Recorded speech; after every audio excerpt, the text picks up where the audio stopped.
Slick back. No, no, slick back. That's what I said. Slick back. No, nigga, I'm a pimp named Slick back. Pimp named Slick back. Pimp named, pimp named, pimp named Slick back. Nigga, are you deaf? I'm a pimp named Slick. Assalamualaikum warahmatullahi wabarakatuh. Perkenalkan kami dari kelompok 4 yaitu kelompok Spanyol. Kenalkan, nama saya Muhammad Afiq.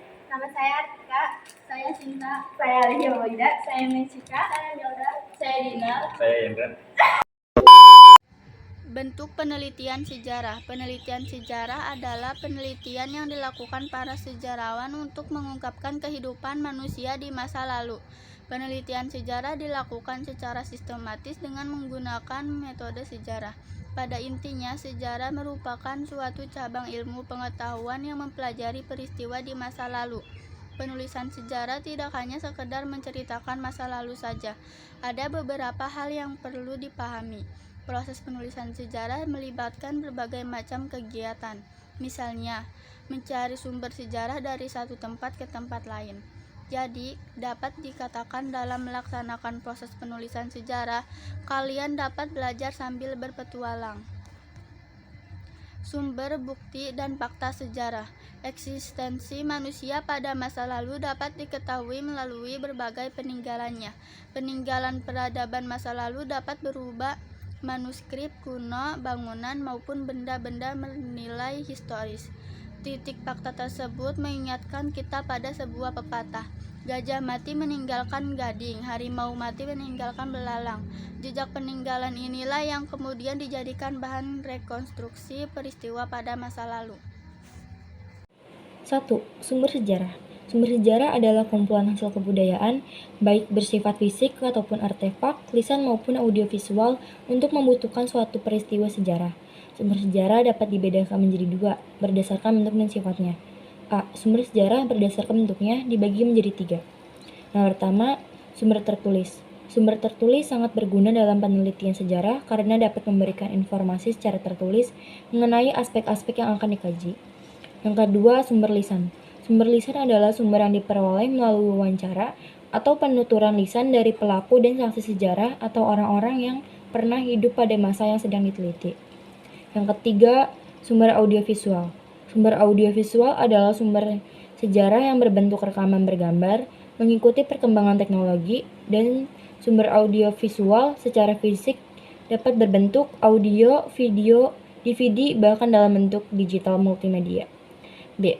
Sumber sejarah berdasarkan sifatnya terbagi menjadi 2. Yang pertama, sumber primer adalah sumber yang sezaman atau sumber yang berasal dari masa yang sama dan memiliki keterkaitan dengan peristiwa sejarah tersebut, baik dalam wujud lisan, tulisan, maupun benda. Yang kedua, sumber sekunder. Sumber sejarah yang berasal dari peneliti atau kesaksian dari orang yang tidak langsung mengalami peristiwa sejarah. 2. Bukti sejarah. Bukti sejarah adalah segala sesuatu yang memperkuat kebenaran suatu pendapat tentang proses sejarah. Dalam ilmu sejarah, bukti sejarah adalah jejak-jejak peninggalan perbuatan pada masa lalu yang dapat memperkuat pernyataan-pernyataan tentang proses sejarah. Bukti sejarah dapat berbentuk tulisan maupun non-tulisan. Pada umumnya, sejarah ditulis berdasarkan pemikiran dan tindakan manusia pada masa lalu. Kehidupan masyarakat di masa lalu dapat terungkap dengan adanya penemuan dan fakta. Bukti peninggalan sejarah merupakan sumber penulisan sejarah. Secara umum, bukti sejarah terbagi menjadi 2, yaitu bukti tertulis dan tidak tertulis. Bukti tertulis hampir sama dengan sumber tertulis pada sumber sejarah yang memuat serangkaian fakta-fakta sejarah secara jelas. Contohnya adalah dokumentasi suatu peristiwa atau kegiatan di masa lalu. Bukti tidak tertulis tentu tidak berwujud benda konkret, namun mengansur unsur-unsur sejarah. Bukti tidak tertulis ini dapat berupa cerita atau tradisi. 3. Fakta sejarah. Sumber-sumber sejarah yang telah terkumpul kemudian dipelajari atau dianalisis oleh sejarawan. Setelah selesai dipelajari, kemudian sejarawan memberikan kesimpulan terhadap suatu peristiwa sejarah. Fakta sejarah ada 2 macam, yaitu berdasarkan wujudnya dan berdasarkan sifatnya. A. Fakta sejarah berdasarkan wujudnya. 1. Artefak, yaitu alat-alat yang digunakan oleh orang-orang di masa lalu. Ada banyak macam bentuk artefak, seperti kapak, pedang, tombak, gerabah, dan peti batu. 2. Fakta mental, yaitu tatanan mental yang berkembang dalam masyarakat dan kemudian mempengaruhi gerak masyarakat,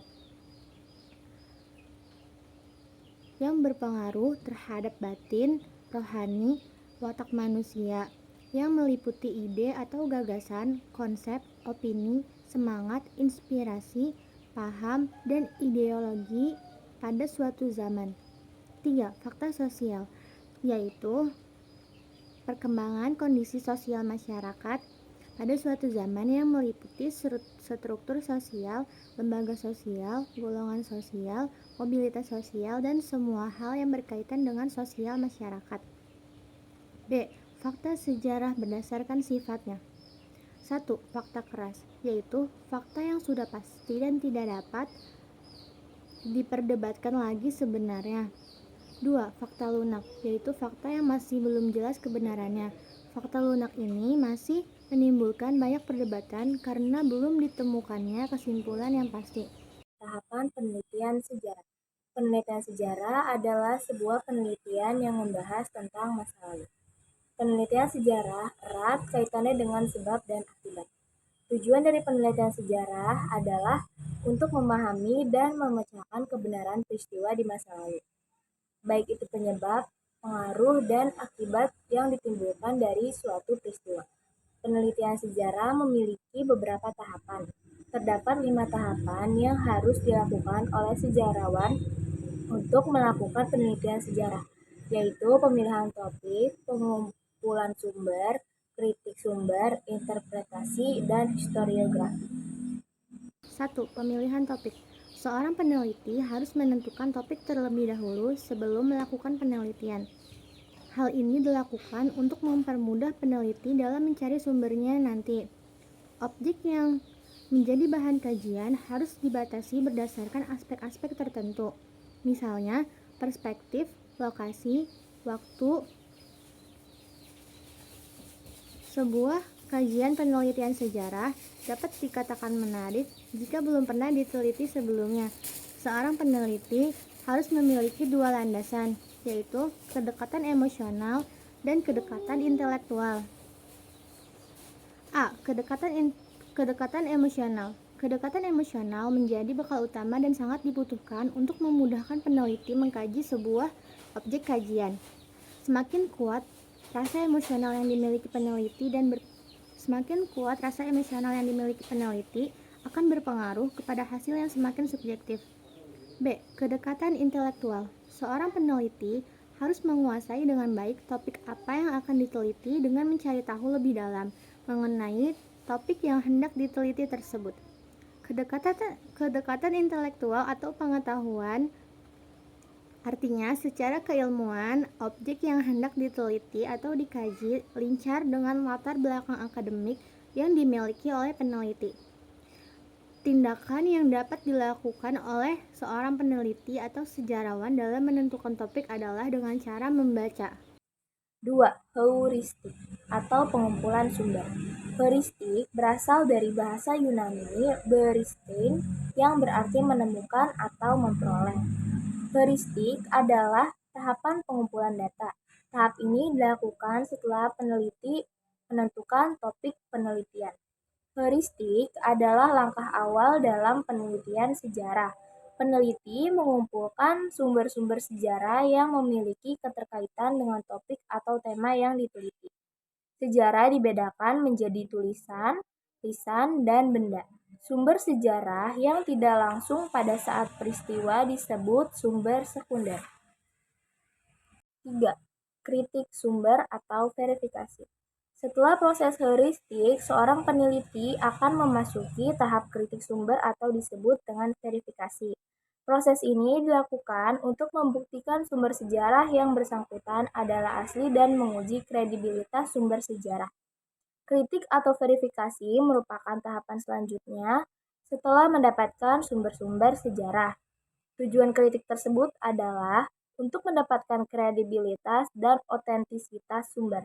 Ada 2 macam kritik yang dilakukan, yaitu kritik ekstern atau otentisitas dan kritik intern, yaitu kredibilitas. 4. Interpretasi.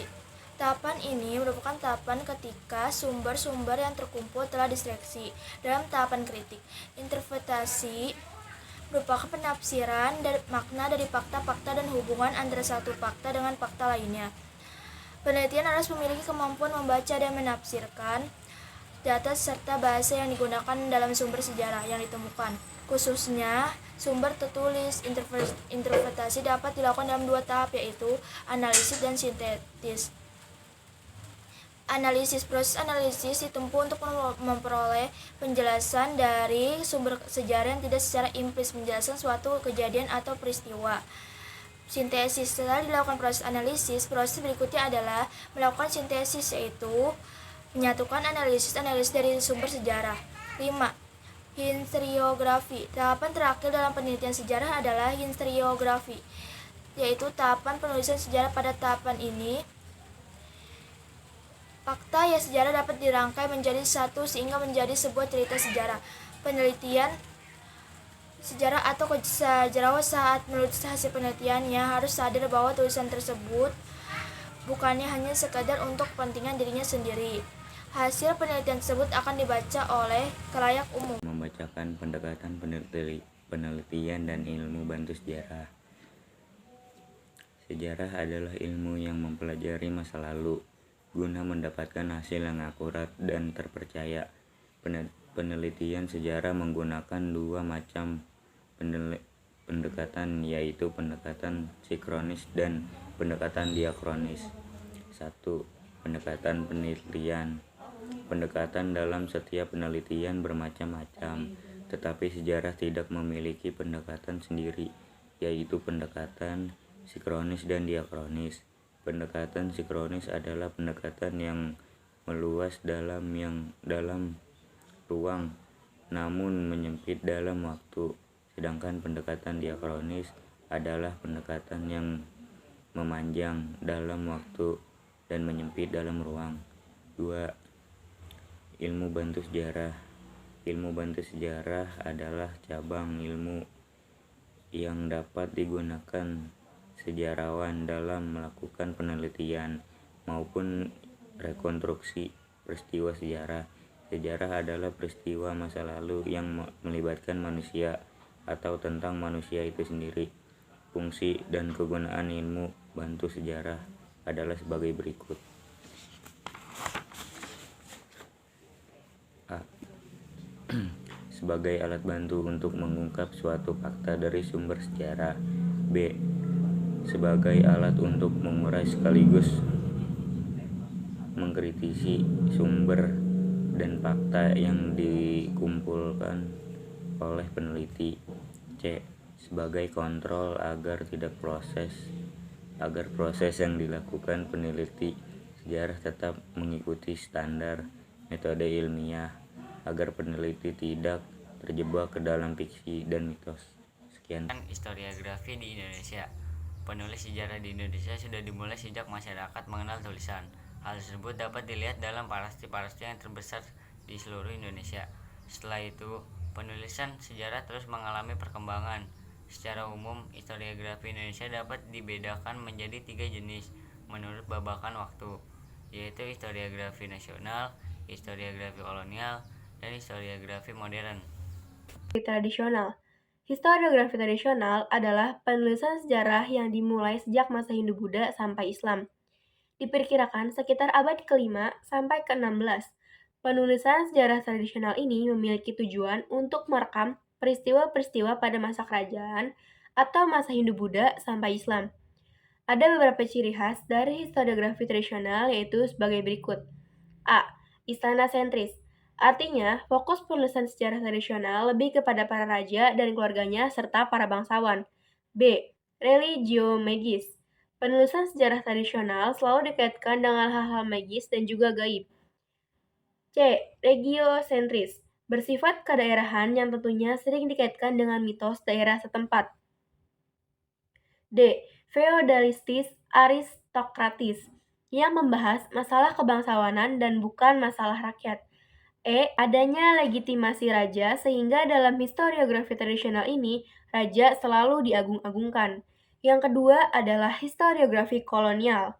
Historiografi kolonial adalah sebutan untuk penulisan sejarah yang dimulai saat VOC, yaitu saat kongsi dagang Belanda mulai memasuki wilayah Indonesia pada akhir abad ke-16. Penulisan sejarah kolonial adalah orang-orang Belanda atau pemerintahan kolonial. Oleh karena itu, penulis sejarah menggunakan sudut pandang dari orang-orang Belanda atau pihak kolonial. Tujuan dari adanya penulisan sejarah ini adalah sebagai bahan laporan yang diberikan kepada pemerintah kerajaan Belanda dan sebagai bahan evaluasi untuk mengambil kebijakan terkait dengan tanah jajahan. Selanjutnya adalah ciri-ciri lain dari historiografi kolonial adalah sebagai berikut. A. Masih bersifat mitos. B. Subjektivitas yang tinggi dengan alasan untuk tujuan kolonialisme dan imperialisme. C. Adalah diskriminatif. D. Sumber-sumber lokal diabaikan. E. Adalah menonjolkan tokoh-tokoh besar atau terkenal. Ada beberapa sumber yang menjadi dasar penulisan sejarah kolonial. Salah satu sumber utama adalah laporan dari VOC dan juga pemerintah Hindia Belanda tiap tahunnya. Yang ketiga adalah historiografi modern. Penulisan sejarah modern adalah pendekatan multidimensionalnya. Pendekatan ini membuat penulisan sejarah tidak hanya dilihat dari sudut pandang saja. Ciri-ciri historiografi modern adalah sebagai berikut. A. Bersifat metodologis, yaitu penulisan sejarah harus mengikuti kaidah-kaidah ilmiah yang telah ditetapkan. B. Bersifat kritis historis, yaitu dengan pendekatan multidimensional. C. Bentuk kritis atas historiografi nasional yang menekankan pada keagungan Indonesia dan menghilangkan unsur asing di dalamnya. D. Tidak hanya fokus pada orang-orang besar saja. Rakyat biasa juga menjadi salah satu objek dan subjek dalam penulisan sejarah modern. Ada beberapa tokoh yang terkenal dalam historiografi modern ini. Pertama adalah Sartono Kartodidjo, orang yang mencetuskan pendekatan multidimensional. Tokoh selanjutnya adalah Kunto Wijoyo yang merupakan murid dari Sartono Kartodidjo.